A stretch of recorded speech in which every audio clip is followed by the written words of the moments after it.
ഇന്ന് നമുക്ക് അമ്മച്ചി ഉണ്ടാക്കുന്ന ഒരു സൂപ്പർ സോഫ്റ്റ് ദോശ കണ്ടാലോ.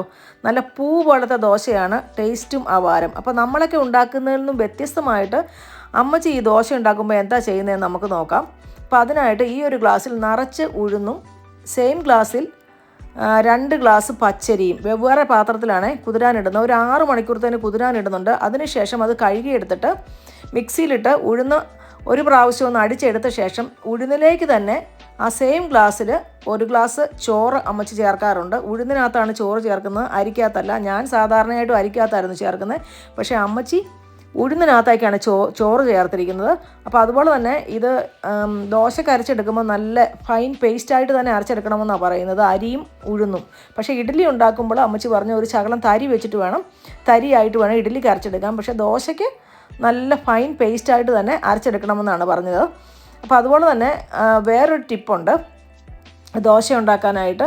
അമ്മച്ചി പറയുന്ന ദോശ സോഫ്റ്റ് ആകണമെങ്കിൽ ഇതുപോലെ കൈകൊണ്ട് രണ്ടും കൂടെ ഉഴുന്നും അരിയും കൂടെ അരച്ച ശേഷം നല്ലതുപോലെ കൈകൊണ്ട് പതപ്പിച്ചെടുക്കണമെന്നാണ് പറയുന്നത്. നല്ല പതച്ച് അരച്ചെടുക്കണമെന്നാണ്. കണ്ടോ അമ്മച്ചി ഇളക്കുന്നത് കണ്ടോ? ഇതുപോലെ നല്ലതുപോലെ സ്മൂത്താക്കി എടുത്തിട്ട് വേണം പുളിപ്പിക്കാൻ വെക്കാനാണ് പറയുന്നത്. ഞങ്ങളിവിടെ ഓവനിലാണ് പുളിപ്പിക്കാൻ വെക്കുന്നത്. രാവിലെ ആയപ്പോഴേക്കും ദോശമാവൊക്കെ നല്ല പൊങ്ങി ഇരിപ്പുണ്ട്. പിന്നെ അതിലേക്ക് കുറച്ച് ഉപ്പൂടെ ചേർത്ത ശേഷം ദോശ ഉണ്ടാക്കാനായിട്ട് തുടങ്ങാൻ പോവുകയാണ്. അപ്പോൾ ദോശക്കല്ല് അടുപ്പേൽ ചൂടാകാൻ വെച്ചിട്ടുണ്ട്. എണ്ണയൊക്കെ തേച്ച് വന്നപ്പോഴേക്കും അതിലേക്ക് ദോശമാവ് ഒഴിച്ചു കൊടുത്തു. നിങ്ങൾ ഈ ദോശക്കല്ലിലൊക്കെ ഏതെണ്ണയാണ് ചേർക്കുന്നത്? അമ്മച്ചി പറയുന്നത് നല്ലെണ്ണ ചേർത്താലാണ് ദോശക്കല്ല് നല്ല കേടാകാതെ ഇരിക്കുന്നത്. ദോശക്കല്ല് അല്ലെങ്കിൽ തുരുമ്പൊക്കെ പിടിക്കുകയല്ലേ. വെളിച്ചെണ്ണയൊക്കെ ചേർത്താൽ തുരുമ്പ് പിടിക്കുന്നതാണ് പറയുന്നത്. അപ്പോൾ നല്ലെണ്ണ ചേർക്കുകയാണെങ്കിൽ നല്ലതാണ്. നമ്മൾ ഓരോരോ ദോശയായിട്ട് ചുട്ടെടുക്കുന്നുണ്ട്. നിങ്ങൾ സാധാരണ ദോശ ഇടുമ്പോൾ ഇതുപോലെ കളറാക്കാറുണ്ടോ? ഈ ലൈറ്റ് ബ്രൗൺ കളർ ദോശയാണ് ഇവിടെ എല്ലാവർക്കും ഇഷ്ടം.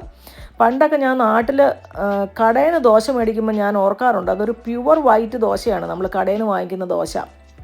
പക്ഷേ ഇവിടെ എല്ലാവർക്കും ഒരു ലൈറ്റ് ബ്രൗൺ കളറായിട്ടുള്ള ദോശയാണ് ഇഷ്ടം. അതുപോലെ തന്നെ ഞാൻ ഓർക്കുന്നുണ്ട്, ഞാൻ സ്കൂളിൽ പോയിട്ട് വന്നു കഴിയുമ്പോഴേക്കും എനിക്ക് ചോറ് നല്ല ചക്കക്കുരു ചാറും ഉണക്കമീനും ഒക്കെ ഉണ്ടെങ്കിൽ, തുണ്ടൻ്റെ ഉണക്കമീനില്ല, അതൊക്കെ ഉണ്ടെങ്കിൽ ഞാൻ വയറ് നിറച്ച് ചോറുണ്ണും. പക്ഷേ എൻ്റെ ആങ്ങളയ്ക്ക് ഇതുപോലെ രാവിലെ ഉണ്ടാക്കുന്ന ദോശയോ ഇഡ്ഡലിയോ ഒക്കെ ആണെങ്കിൽ പുള്ളിക്ക് അതാണ് ഇഷ്ടം. പക്ഷേ പുള്ളി ഈ പലഹാരം കഴിച്ച് കഴിഞ്ഞ് ചോറും കൂടെ കഴിക്കുമായിരുന്നു അതിൻ്റെ പുറകെ.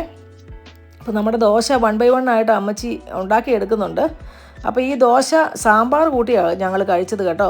ആ സാമ്പാർ പൊടിയുടെ റെസിപ്പി നിങ്ങൾക്ക് വേണമെങ്കിൽ നമ്മുടെ ചാനലിൽ നേരത്തെ അപ്ലോഡ് ചെയ്തിട്ടുണ്ട് കേട്ടോ. അപ്പം ചാനൽ സബ്സ്ക്രൈബ് ചെയ്യാൻ മറക്കരുത്. അതുപോലെ തന്നെ വീഡിയോ ഇഷ്ടമാണെങ്കിൽ ലൈക്കും ഷെയറും കമൻറ്റും ഇടാൻ മറക്കരുത്.